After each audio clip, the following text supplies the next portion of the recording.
లోకేష్ తను అన్నమాట నిలబెట్టుకుంటూ పాదయాత్ర సందర్భంలో మొదట్లో ఇచ్చినటువంటి హామీ చిత్తూరు జిల్లాలో అక్కడి నుంచి స్టార్ట్ చేశారు కదా, కుప్పం నుంచి స్టార్ట్ చేసి వస్తున్నటువంటి సందర్భంలో పాదయాత్ర మొదటి హామీ ఈ నెల 20వ తారీఖున బంగారుపాళ్యంలో డయాలసిస్ కేంద్రాన్ని ప్రారంభిస్తూ ఉన్నారు.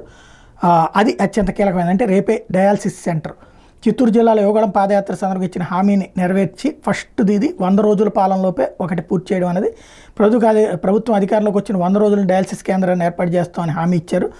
100 కిలోమీటర్ల పాదయాత్ర పూర్తి చేసుకున్నప్పుడు ఆ సందర్భంగా శిలాఫలకం ఆవిష్కరణలో ఆ పాయింట్ కూడా మెన్షన్ చేశారు. ఇచ్చిన మాట ప్రకారం అధికారంలోకి వచ్చిన 100 రోజులు స్థానిక ప్రభుత్వ ఆసుపత్రిలో డయాలసిస్ కేంద్రాన్ని ఏర్పాటు చేశారు. కావాల్సిన యంత్రాలు, పడకలు, ప్రత్యేకమైన నీటి శుద్ధి పరికరాలు ఈ కేంద్రంలో ఏర్పాటు చేయించారు. బంగారుపాళ్యం, అరగొండ, ఐరాల తదితర ప్రాంతాలు 72 మంది డయాలసిస్ రోగులు ఉన్నారు.